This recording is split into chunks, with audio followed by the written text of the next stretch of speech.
atakujilia kwa nguvu. Sema Roho Bwana nijilie kwa nguvu. Jiwekelee mkono, sema Roho Bwana nijilie kwa nguvu. Anaambiwa Roho atakujilia kwa nguvu, nao utatabiri pamoja nao utageuzwa kuwa mtu mwingine. Roho Bwana akija juu yako anakugeuza unakuwa mtu mwingine. Naomba leo Bwana Roho akujilie kwa nguvu, ungeuza mtu mwingine.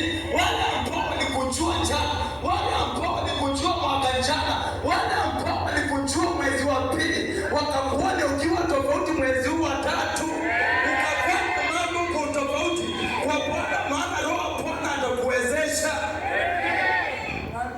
Daudi, naomba Roho Bwana akaje juu yako kwa nguvu zaidi, kwa sababu wakati alikuja juu ya Daudi kwa uzito, yule ambaye alikuwa ni kijana, huyu Roho anaweza akajaza mtu yeyote, akapokea akanjiliwa na Roho wa Bwana kwa nguvu zaidi, kiasi kwamba wakati jeshi ya watu wengi inakimbizwa na mtu mmoja anaitwa Goliath, yeye akisimama akajua ile paka kuliko nayo, anaomba Goliath peke yake ambaye jeshi yote imeshindwa, kwa sababu kuna nguvu ambayo inampaka, kwa sababu kuna uwezo ambao ni wa kipekee kwa ndani yake. Imwambie alipigana vita 66, alipoteza 0 kwa sababu ya kile ambacho kilitendeka wakati alitiliwa mafuta na Samueli.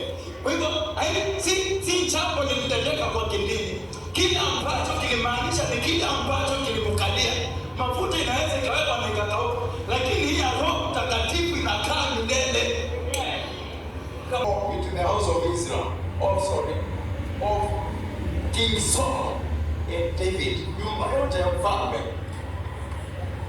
Ile vita ikakaa for long. Ninasema the house of Saul wants to wake up and wake up. Ninasema but David, mtu mmoja, lakini mfalme na familia yake yote na mtu mmoja, lakini tunaambiwa yule mfalme, ya kusema mambo hapa, pay attention, yule ambaye mfalme ana uwezo mkubwa akaendelea kudhoofika na kudhoofika, lakini yule ambaye ako na uwezo wa Mungu ndani yake akaendelea kuwa mkubwa katikati ya vita. Na tabiri kwamba Roho Bwana akiwa juu yako, hata kukiwa na vita utaendelea kuwa mkubwa, utapanuka katikati ya vita, utainuka juu katikati ya mambo mengi. Kile ambacho kinakuwezesha hakionekani na macho, ule uwezo ambao unakuwezesha si ule unaonekana. Nyumba yote ya mfalme wanaamka, wanapata Mungu amewatoa pumzi. Wakiamka uzito umewakalia, lakini Daudi akiamka anarukaruka, anasema this is the day that the Lord has made. Na anaandika Zaburi.